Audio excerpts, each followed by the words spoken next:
Assalamualaikum warahmatullahi wabarakatuh.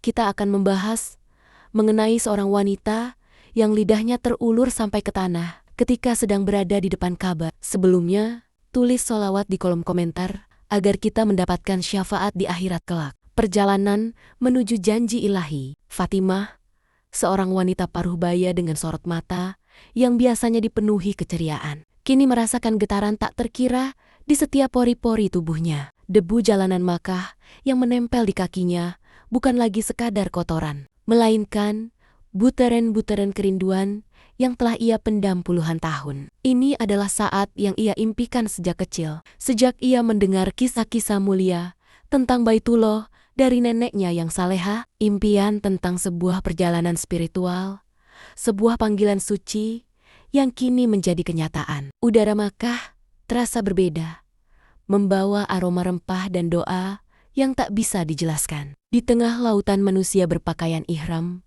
Fatimah merasa seperti sebutir pasir di antara jutaan pasir lainnya. Namun pada saat yang sama, ia merasakan persatuan yang luar biasa. Ada energi spiritual yang mengalir, menghubungkan setiap jiwa yang hadir di sana, tanpa memandang latar belakang, status sosial, atau asal-usul. Ia melihat wajah-wajah yang lelah, namun penuh harapan. Mata-mata yang berkaca-kaca menahan haru, dan bibir-bibir yang tak henti-hentinya melafazkan talbiyah. Labaik, Allahumma labaik.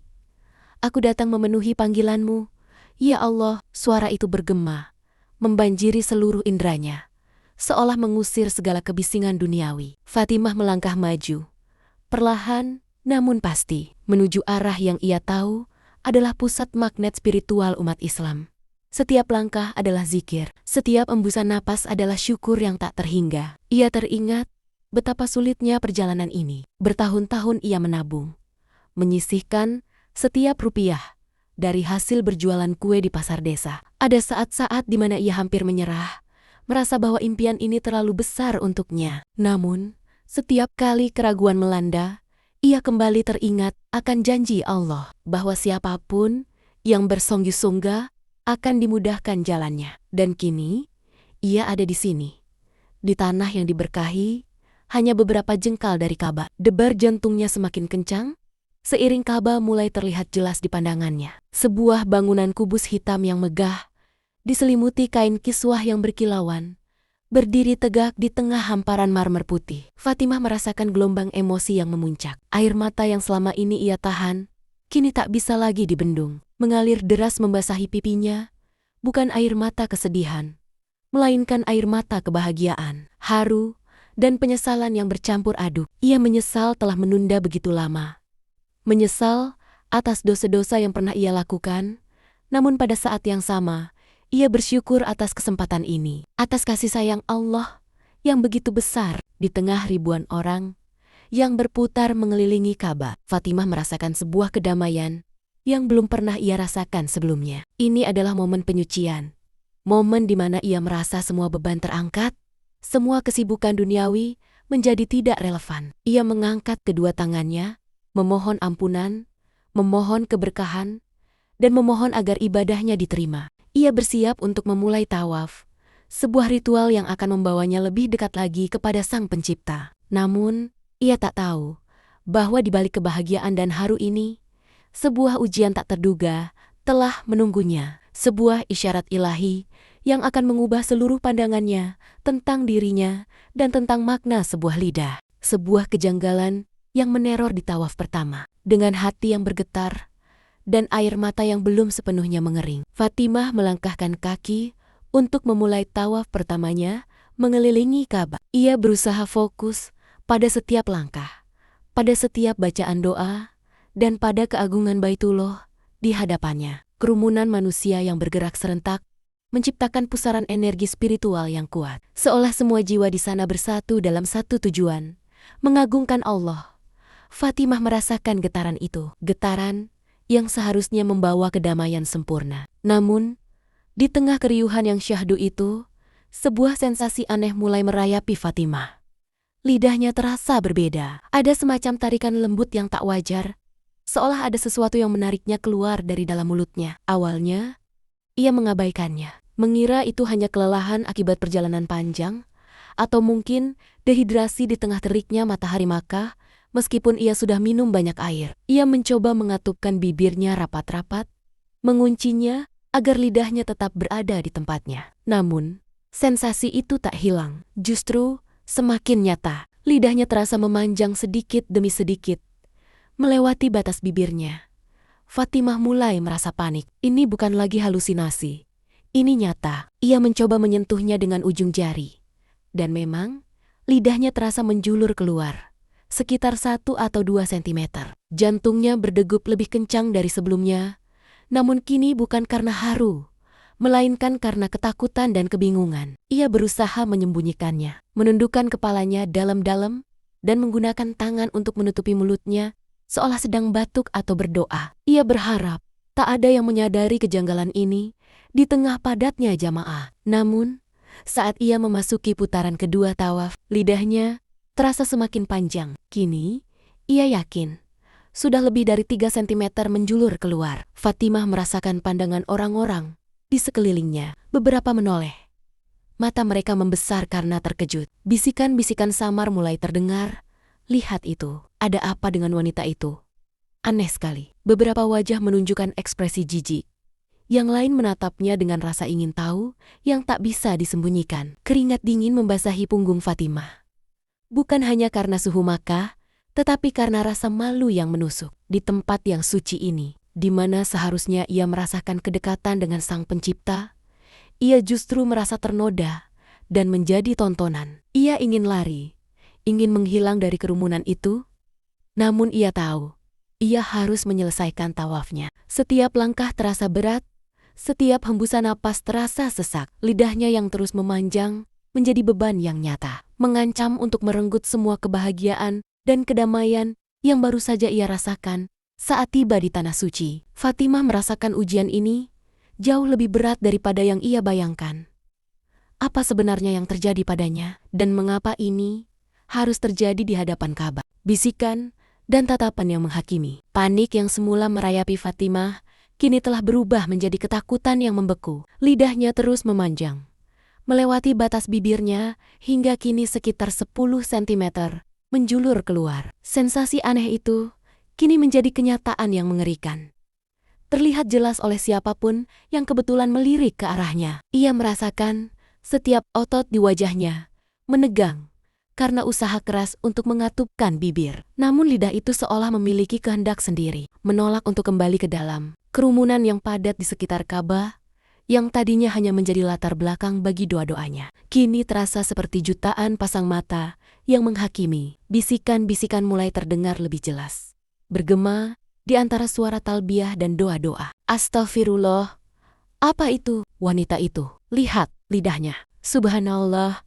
Ini pertanda apa? Fatimah menunduk dalam-dalam, berharap lantai marmer putih itu bisa menelannya hidup-hidup. Air mata malu dan putus asa mengalir deras di pipinya, bercampur dengan keringat dingin yang membasahi dahi. Ia merasakan tatapan jijik dan rasa ingin tahu yang menusuk dari orang-orang di sekitarnya. Beberapa jamaah yang berpapasan dengannya secara refleks menjauh, seolah ia adalah penyakit menular. Yang lain berhenti sejenak, menunjuk-nunjuk, lalu berbisik dengan teman di sampingnya. Ia bisa merasakan beratnya setiap tatapan, setiap bisikan, yang seolah menusuk langsung ke ulu hatinya. Hatinya menjerit, bagaimana ini bisa terjadi padanya? Di tempat yang paling suci ini, ia datang untuk mencari kedamaian, untuk memurnikan diri. Namun yang ia dapatkan justru aib yang teramat besar. Setiap putaran tawaf yang ia lalui terasa seperti sebuah hukuman publik. Ia merasa telanjang. Semua dosa-dosanya seolah terpampang nyata dalam bentuk lidah yang menjulur itu. Ia ingin berteriak, menjelaskan bahwa ia tidak mengerti mengapa ini terjadi. Namun suaranya tercekat di tenggorokan. Dan lidahnya yang menjulur itu membuatnya semakin sulit untuk bicara. Di putaran terakhir, kakinya terasa lemas. Setiap langkah adalah perjuangan melawan rasa malu dan putus asa. Ia tahu, setelah ini, ia harus mencari jawaban. Ia tidak bisa melanjutkan ibadah haji dengan kondisi seperti ini. Tubuhnya mungkin berada di Makkah, di hadapan Ka'bah, tetapi jiwanya telah terperangkap dalam kebingungan dan ketakutan yang tak berujung. Pertanyaan-pertanyaan membanjiri benaknya. Apakah ini azab? Dosa apa yang begitu besar sehingga harus dibalas dengan cara yang begitu memalukan di tempat ini? Fatimah hanya bisa memohon kekuatan agar dapat melewati setiap detik yang terasa seperti siksaan, mengejar jawaban di tengah ketidakpastian. Setelah menyelesaikan tawaf terakhirnya dengan sisa-sisa tenaga dan harga diri yang hancur, Fatimah segera menjauh dari keramaian Ka'bah. Ia mencari sudut yang lebih sepi di antara pilar-pilar Masjidil Haram, tempat di mana ia bisa sedikit menyembunyikan dirinya dari tatapan mata yang terus-menerus mengikuti. Di sana, di balik kerudungnya yang basah oleh air mata, ia menatap lidahnya yang kini menjulur sekitar 12 cm.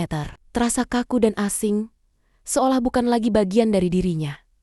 Ini bukan lagi sekadar keanehan. Ini adalah realitas yang mengerikan yang harus ia hadapi. Pikirannya kalut, mengapa ini terjadi padanya? Di mana ia harus mencari bantuan? Perasaan putus asa dan kebingungan mendominasi. Ia telah menabung seumur hidup untuk perjalanan ini, membayangkan kedamaian dan kedekatan dengan Ilahi. Namun, yang ia dapatkan justru aib dan ujian yang tak terduga. Ia merasa seolah semua impiannya telah hancur, berkeping-keping di bawah kakinya yang lemas. Dengan sisa keberanian, Fatimah mulai mencari jawaban. Ia tahu ia tidak bisa membiarkan ini berlarut-larut. Ia mencoba mendekati beberapa jamaah yang tampak alim dan berilmu, yang duduk berzikir atau membaca Al-Quran. Dengan suara yang hampir tak terdengar dan air mata yang terus menetes, ia mencoba menceritakan keanehan yang menimpanya. Namun, reaksi yang ia dapatkan bervariasi. Beberapa menatapnya dengan rasa kasihan yang mendalam. Ada yang menganggapnya sedang mengalami gangguan kejiwaan karena tekanan ibadah haji. Sementara yang lain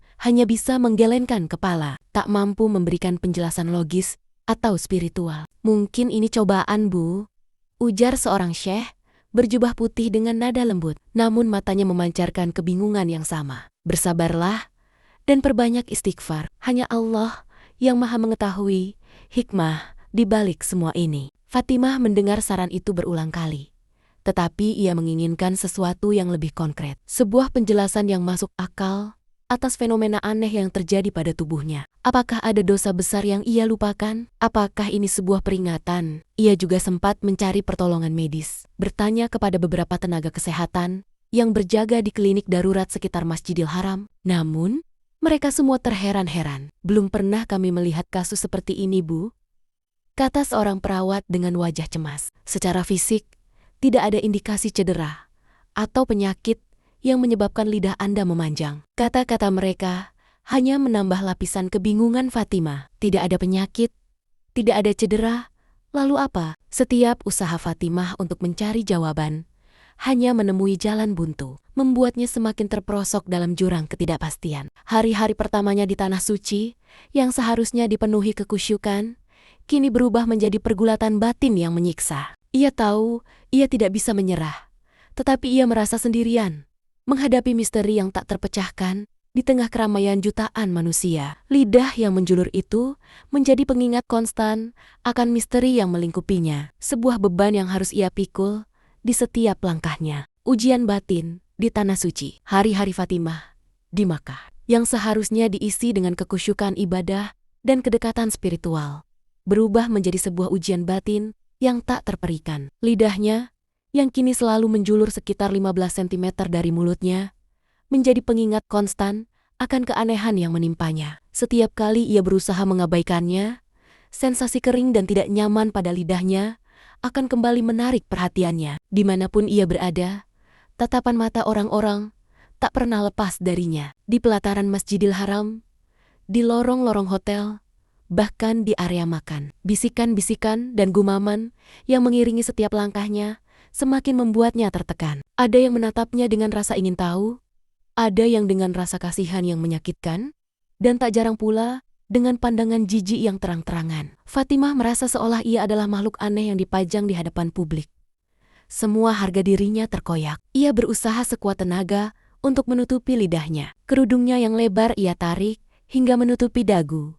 Tangannya sesekali ia gunakan untuk menutupi mulutnya, seolah sedang batuk atau mengusap wajah. Namun, semua usahanya terasa sia-sia. Lidah itu selalu menemukan celah untuk menjulur, seolah ingin menunjukkan diri kepada dunia. Kadang, tanpa sadar, ia menarik ujung lidahnya dengan jari, berharap bisa memasukkannya kembali, namun upaya itu selalu gagal dan hanya menambah rasa sakit. Ujian ini tak hanya memengaruhi interaksinya dengan orang lain, tetapi juga merusak fokus ibadahnya. Saat salat, pikirannya melayang, khawatir lidahnya akan terlihat oleh jamaah di sampingnya. Ketika bertawaf atau bersa'i, ia tidak bisa sepenuhnya merasakan kenikmatan zikir, karena perhatiannya terpecah antara doa dan kekhawatiran akan lidahnya. Ia merasa tidak layak berada di sana, di hadapan Ka'bah yang suci, dengan kondisi yang begitu memalukan. Ia bertanya-tanya, apakah ibadahnya akan diterima dalam keadaan seperti ini? Apakah Allah meridainya, atau justru murka padanya? Malam hari, saat semua jamaah lain terlelap, Fatimah sering terbangun dalam kegelisahan. Ia akan pergi ke tempat yang lebih sepi di hotel, menangis dalam diam, memohon kepada Allah agar ujian ini segera berakhir. Ia tidak bisa memahami makna di balik semua ini. Dosa apa yang begitu besar, hingga ia harus menanggung aib seperti ini di tempat yang penuh berkah? Ia merasa seolah terjebak dalam mimpi buruk yang tak kunjung usai. Sebuah cobaan yang menguras seluruh energi fisik dan spiritualnya. Fatimah tahu ia harus mencari jawaban, atau setidaknya menemukan kedamaian di tengah kekacauan ini. Memohon petunjuk di Multazam. Keputusasaan telah mencapai puncaknya bagi Fatimah setelah berhari-hari menanggung beban rasa malu dan kebingungan, serta mencari jawaban tanpa hasil. Ia merasa jiwanya kosong. Tubuhnya mungkin berada di tanah suci, tetapi hatinya terasa jauh, diliputi kegelapan. Ia tahu, satu-satunya tempat yang tersisa untuknya adalah berserah diri sepenuhnya kepada Allah.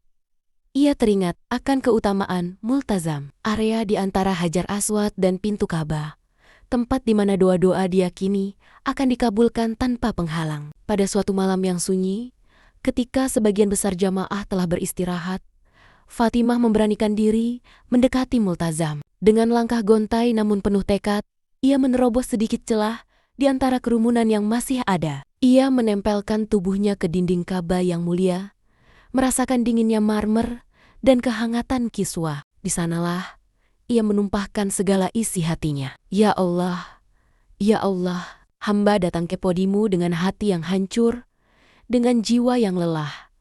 Bisiknya lirih, suaranya bergetar karena tangis yang tak tertahankan. Lidahnya yang masih menjulur terasa dingin dan kaku. Hamba tidak mengerti mengapa ujian ini menimpa hamba. Dosa apa yang begitu besar hingga hamba harus menanggung aib ini di hadapan batelamu yang mulia? Ia terus memohon ampunan atas segala dosa yang ia sadari maupun tidak. Ia meminta petunjuk dan hikmah di balik keanehan lidahnya. Jika ini adalah peringatan darimu, maka tunjukkanlah hamba apa yang harus hamba perbaiki. Hamba rela menerima konsekuensi, asalkan hamba tahu apa yang harus hamba lakukan untuk kembali ke jalanmu yang lurus. Ucapnya dengan suara yang pecah. Ia berjanji, jika Allah berkenan meringankan bebannya atau menunjukkan jawabannya, ia akan menjadi pribadi yang lebih baik, menggunakan seluruh hidupnya untuk kebaikan dan menjauhi segala perbuatan buruk. Penutup kisah. Fatimah tidak tahu berapa lama ia bersimpuh di Multazam malam itu, menumpahkan segala keluh kesah dan penyesalan. Ia berdoa hingga fajar menyingsing, hingga tubuhnya terasa begitu ringan, seolah semua beban telah terangkat. Ia merasakan kelelahan yang luar biasa. Namun di saat yang sama, ada ketenangan yang luar biasa menyelimuti hatinya. Ia tidak mendapatkan jawaban instan. Tidak ada keajaiban yang langsung terjadi pada lidahnya saat itu juga. Lidahnya masih menjulur panjang, menjadi saksi bisu dari seluruh perjuangan batinnya. Namun, di tengah kelelahan itu, sebuah benih kesadaran telah tumbuh subur di dalam dirinya. Malam itu, di hadapan Ka'bah, Fatimah merasakan sebuah transformasi spiritual yang mendalam. Ia tidak lagi bertanya, mengapa ini terjadi padaku? Melainkan apa yang harus kupelajari dari ini. Ia memahami bahwa ujian ini bukan hanya tentang lidahnya yang panjang, tetapi tentang hatinya, lisannya, dan cara ia berinteraksi dengan sesama. Ia tahu, perjalanan untuk menemukan jawaban yang sesungguhnya baru saja dimulai. Dan itu akan ia temukan bukan dari orang lain, melainkan dari introspeksi diri dan penyerahan total kepada kehendak ilahi. Kisah Fatimah dengan lidahnya yang menjulur di depan Ka'bah menjadi sebuah pengingat abadi bahwa setiap ujian adalah kesempatan untuk merenung, bertobat, dan menjadi pribadi yang lebih baik. Ujian terberat seringkali datang dari dalam diri kita sendiri. Dan terkadang, Allah Subhanahu wa Ta'ala menunjukkan kita kekurangan terbesar kita di saat dan tempat yang paling tak terduga, agar kita benar-benar kembali ke podenia dengan hati yang tulus. Kisah Fatimah berakhir di sini, dengan dia yang menemukan ketenangan dan tekad untuk berubah.